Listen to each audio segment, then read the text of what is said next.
Tout existe dans l'imagination humaine. Et tout ce que vous voyez comme réalité objective est le résultat d'une certaine idée. Essayez de trouver une chose pour une chose, ce qui réfuterait cette affirmation. Vous n'arriverez à rien.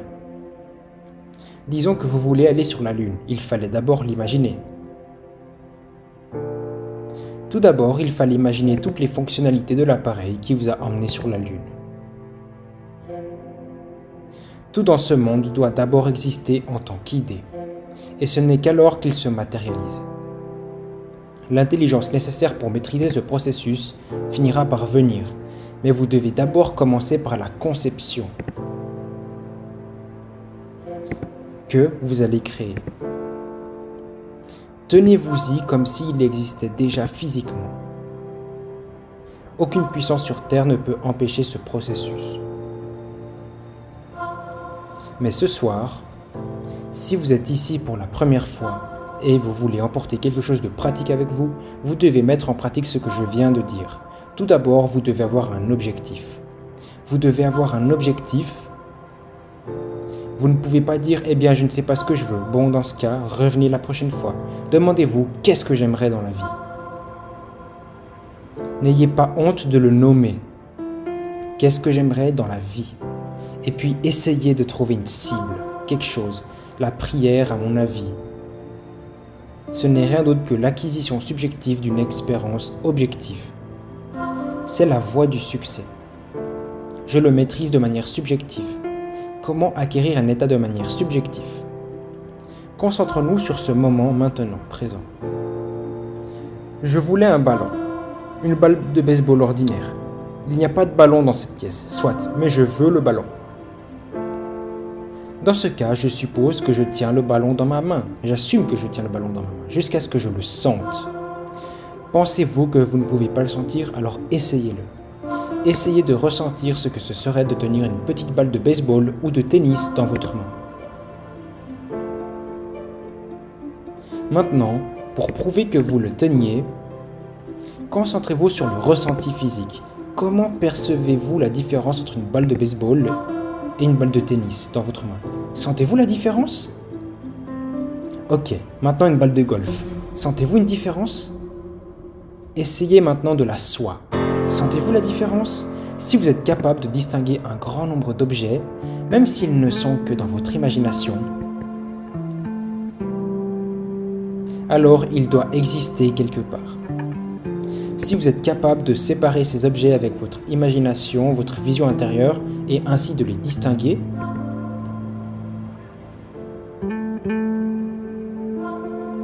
alors je peux commencer à ressentir, commencer à percevoir, commencer à sentir la rose. La rose elle-même n'a pas d'odeur. Elle ne dégage pas non plus l'odeur d'une fleur, mais je peux toujours reconnaître la rose. Maintenant des lys à longue floraison. Je peux aussi le reconnaître, mais qu'est-ce que j'en fais? Cela les attire dans ma réalité. Quelqu'un se souvient de Neville et lui envoie une fleur. Et ce sera la fleur que je sens vraiment, que je touche vraiment, dont je perçois l'odeur, que j'imagine. Voilà comment cela fonctionne. L'argent aussi a son odeur, son parfum spécifique même. Pour les gourmands, ce parfum est plus intense que le parfum le plus étonnant du monde. Il peut reconnaître l'argent à l'odorat. Vous mettez un sac d'argent devant son visage et c'est comme mettre une rose devant mon visage.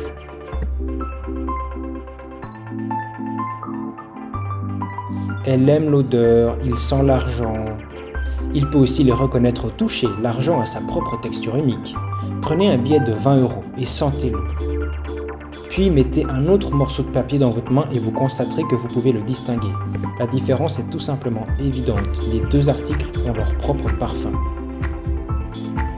Tout cela fait partie de l'homme intérieur. Tout est possible pour lui. Essayez donc. Essayez avant d'écrire. Si vous avez des preuves à l'appui de ma demande, de mon évidence, alors peu importe ce que le monde vous dit. S'ils se moquent de vous, alors quoi? Ils ont ri de la même manière à tous ceux dont l'imagination semblait un peu inhabituelle ou folle. Le monde a toujours ri comme ça. Ils ont ri à l'idée d'atteindre la Lune. C'est maintenant un fait prouvé et avéré. Il y a encore ceux qui ne vous croiront pas que c'est arrivé. Ils penseront que ce n'est pas arrivé alors qu'on l'a déjà fait, vous savez. Parce qu'ils ne veulent pas croire que nous avons réussi.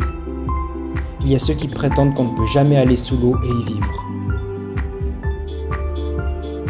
Aujourd'hui, nous avons des sous-marins. Il y a encore ceux qui n'y croient pas. Vous pouvez leur présenter les faits que vous voulez. Et ils ne vous croiront toujours pas. Et c'est pourquoi je vous le dis maintenant. Essayez-le d'abord. Et si cette méthode fonctionne pour vous, alors peu importe ce que le monde entier pense. Et c'est pourquoi ce soir, acceptez comme objectif, rendez-le agréable, soit pour vous-même ou pour quelqu'un d'autre. Car chaque fois que vous exercez votre imagination avec un amour pour le bien de quelqu'un d'autre, vous devenez médiateur de Dieu pour la personne en question. Alors imaginez la vision intérieure de votre ami. Imaginez-le, comme l'homme ou la femme que vous voudrez qu'il soit.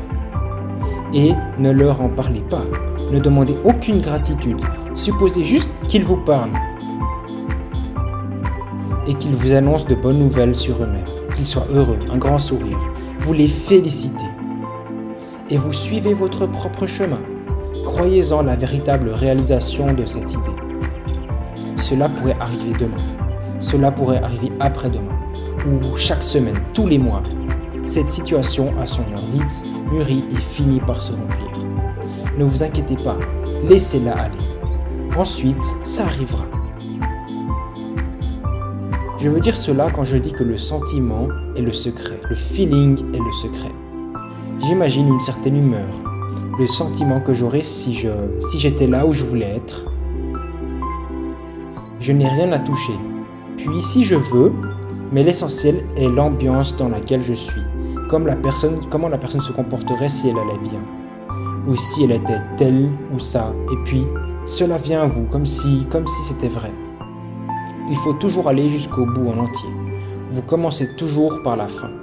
Nous imaginons toujours les choses à l'avance, avant que les preuves ne se soient révélées. Imaginez, ressentez la fin. Alors allez jusqu'au bout et ressentez. Restez dans cet état final pendant un temps, même si votre esprit rejette quelque chose comme ça. Et vos sens même. Tournez le dos aux sceptiques. Cela inclut ce que vos sens et votre raison vous disent. Tournez le dos également aux douteux et aux sceptiques à l'intérieur de vous. Ces pensées ne sont rien d'autre que l'enfer ou le diable ou Satan dans ce monde. Ces pensées négatives, ces sceptiques. J'entends par là les douteurs et les sceptiques, alors tournez-leur le dos. Et puis, vous marchez comme si les choses étaient comme vous voulez. Vous marchez comme si vous aviez déjà tout, car c'est déjà le cas en quelque sorte. Vous avez déjà tout et vous êtes assez. Et comment vous vivrez avec cette croyance? Cette croyance devient lentement une réalité. Bien qu'à un moment donné, cette croyance ait été rejetée pour certaines raisons, parce que c'était faux depuis le début dans votre croyance, eh bien, cela deviendra réalité si vous restez dedans.